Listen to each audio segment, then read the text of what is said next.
Halo, ketemu lagi dengan saya Nilam Kemala di kuliah daring akuntansi sektor publik. Pada pertemuan kali ini, kita move on ke akuntansi untuk belanja dan beban.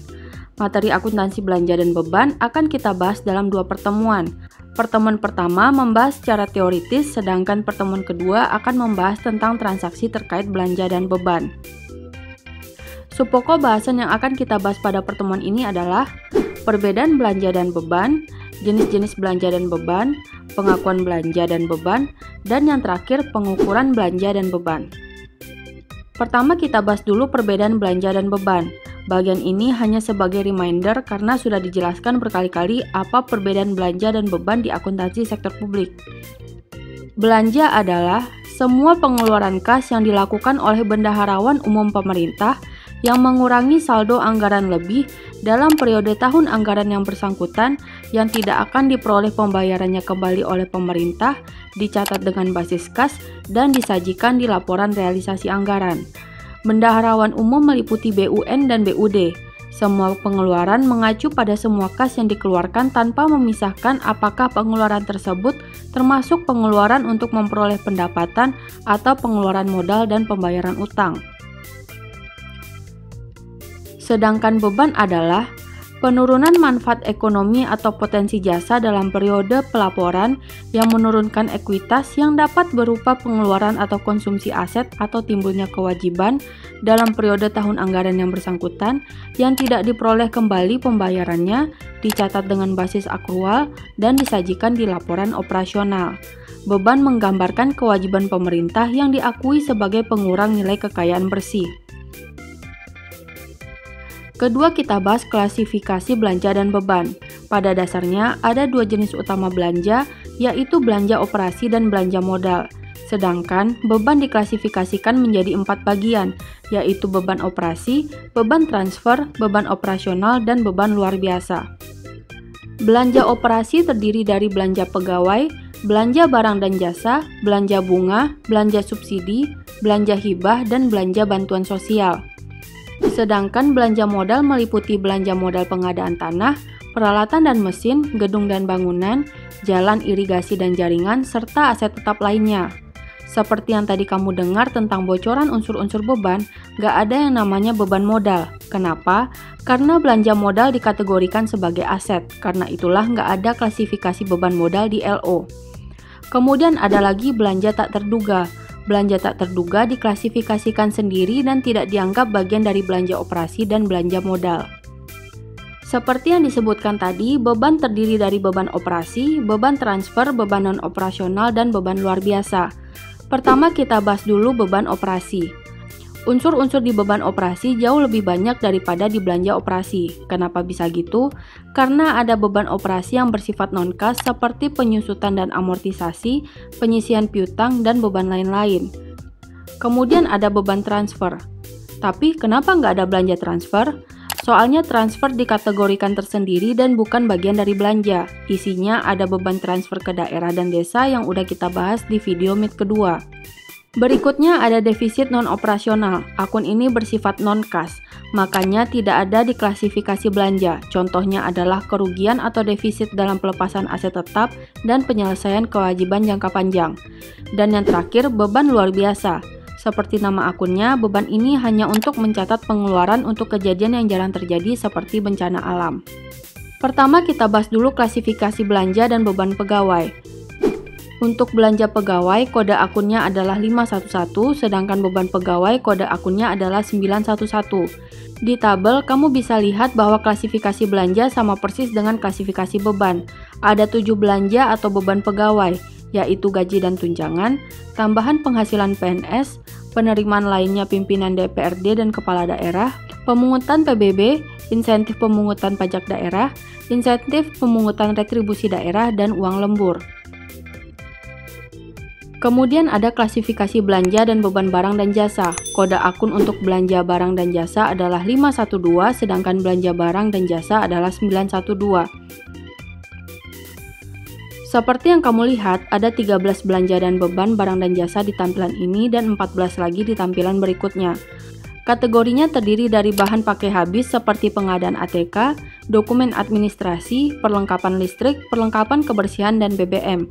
belanja bahan atau material seperti pengadaan bahan baku bangunan, bibit tanaman, bibit ternak, obat-obatan, bahan kimia, dan makanan pokok. Belanja atau beban jasa kantor seperti pembayaran telepon, air, listrik, koran, majalah, internet, dan lain-lain. Dan seterusnya seperti yang kamu bisa lihat di layar. Ini lanjutan klasifikasi belanja dan beban barang dan jasa. Kalau penasaran dengan kategori belanja dan bebannya, bisa dilihat di Permendagri atau PP nomor 71 tahun 2010 atau shortcutnya googling aja. Berikutnya klasifikasi belanja dan beban bunga, subsidi, hibah, dan bantuan sosial. Belanja bunga kode akunnya adalah 513, sedangkan beban bunga kode akunnya adalah 913. Yang menjadi kategori belanja dan beban bunga adalah utang pinjaman dan utang obligasi. Berikutnya belanja dan beban subsidi. Kode akun untuk belanja adalah 514, sedangkan beban 914. Belanja atau beban subsidi meliputi pengeluaran subsidi yang diberikan kepada BUMN, BUMD, dan pihak ketiga lainnya. Berikutnya belanja dan beban hibah. Kode akun untuk belanja hibah adalah 515, sedangkan beban hibah 915.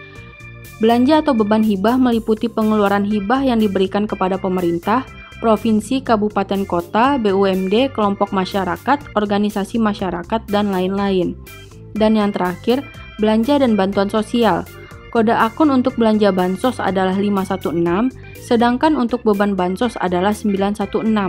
Untuk belanja dan beban bansos meliputi pengeluaran bansos yang diberikan kepada organisasi sosial masyarakat dan ke masyarakatnya itu sendiri.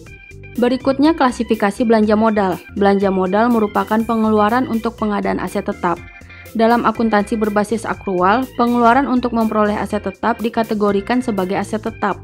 Makanya nggak ada istilah beban modal sebagai pasangannya belanja modal. Kategori belanja modal sesuai dengan kategori aset tetap. Belanja modal tanah dengan kode akun 521. Belanja modal tanah bisa berupa pengadaan tanah perkampungan, tanah pertanian, perkebunan, hutan, danau atau rawa, pertambangan, dan lain-lain. Belanja modal peralatan dan mesin kode akunnya 522. Belanja modal peralatan dan mesin bisa berupa pengadaan alat-alat besar darat, alat-alat besar apung, alat kantor, alat komunikasi, alat kedokteran, alat peraga atau praktik sekolah, alat keamanan dan perlindungan, dan lain-lain.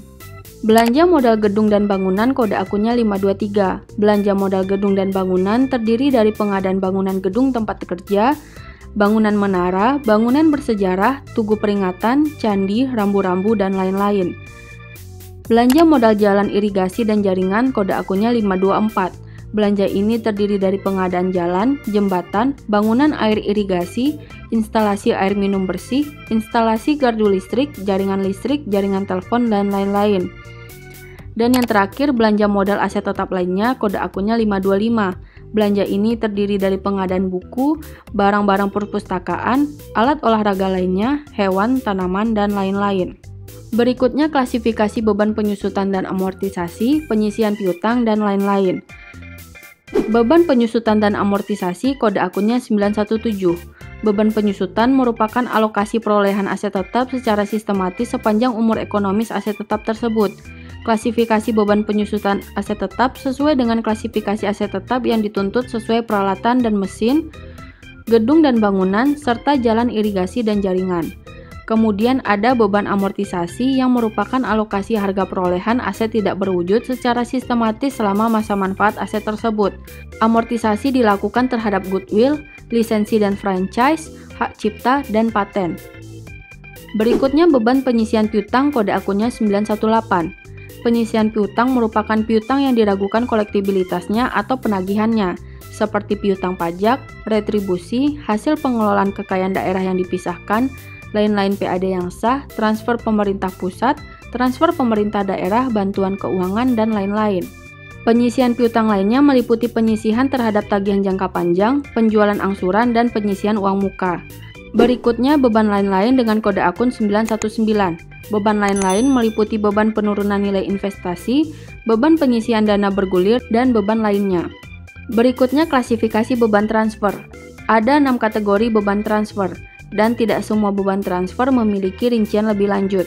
Seperti yang bisa kamu lihat di layar, beban transfer meliputi beban transfer bagi hasil pajak daerah kepada Pemkab atau Pemkot dengan kode akun 92101. Beban transfer bagi hasil pendapatan lainnya kepada Pemkab atau Pemkot dengan kode akun 92201. Beban transfer bantuan keuangan terdiri dari transfer ke provinsi dengan kode akun 92301 dan transfer ke kabupaten kota dengan kode 92302.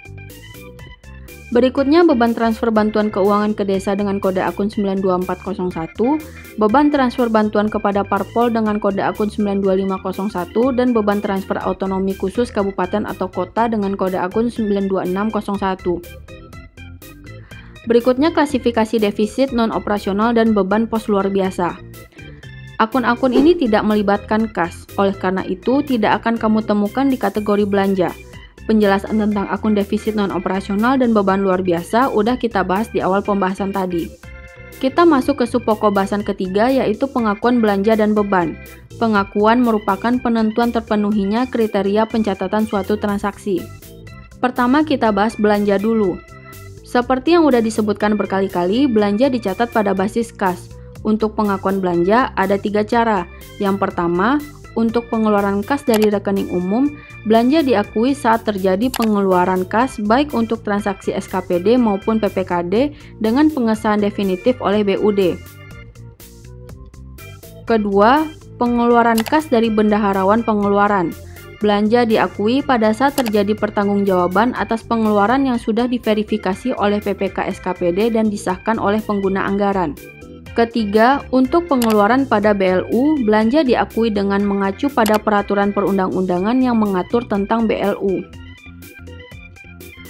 Berikutnya kita bahas beban. Beban dicatat pada basis akrual. Beban diakui jika memenuhi syarat berikut ini. Pertama, timbul kewajiban. Saat timbulnya kewajiban adalah saat terjadinya peralihan hak dari pihak lain ke pemerintah tanpa diikuti keluarnya kas dari kas umum daerah. Kedua, terjadinya konsumsi aset. Terjadinya konsumsi aset adalah saat pengeluaran kas kepada pihak lain yang tidak didahului timbulnya kewajiban dan atau konsumsi aset non-kas dalam kegiatan operasional pemerintah. Ketiga, terjadi penurunan manfaat ekonomi atau potensi jasa. Penurunan manfaat ekonomi atau potensi jasa terjadi pada saat penurunan nilai aset sehubungan dengan penggunaan aset bersangkutan atau dengan berlalunya waktu. Nah, khusus untuk pengadaan barang dan jasa, ingat loh ya, hanya pengadaan barang dan jasa saja. Ada 2 metode pengakuan pendapatan, yaitu pendekatan beban dan pendekatan aset. Pendekatan beban dilakukan jika pembelian barang dan jasa itu dimaksud untuk digunakan atau dikonsumsi sesegera mungkin, maka di jurnal akan dicatat sebagai beban. Sedangkan pendekatan aset dilakukan jika pembelian barang dan jasa dimaksudkan untuk digunakan dalam satu periode anggaran atau untuk berjaga-jaga. Pencatatannya di jurnal menggunakan akun persediaan. Berikutnya kita bahas subpokok bahasan terakhir, yaitu pengukuran belanja dan beban. Pengukuran adalah proses penetapan nilai uang untuk mengakui dan memasukkan setiap pos dalam laporan keuangan. Pengukuran menggambarkan penentuan besarnya jumlah dalam laporan keuangan. Belanja diukur sebesar jumlah pengeluaran kas yang keluar dari rekening kas umum atau rekening bendahara pengeluaran berdasarkan azas bruto. Masih ingat kan apa itu azas bruto? Ya kalau lupa silakan ditonton lagi video-video sebelumnya. Sedangkan untuk beban diukur sebesar beban yang terjadi selama periode pelaporan. Untuk contoh analisis transaksi belanja dan beban akan kita bahas minggu depan ya. Oke, sampai di sini dulu pertemuan kita kali ini. Sampai jumpa minggu depan. Bye.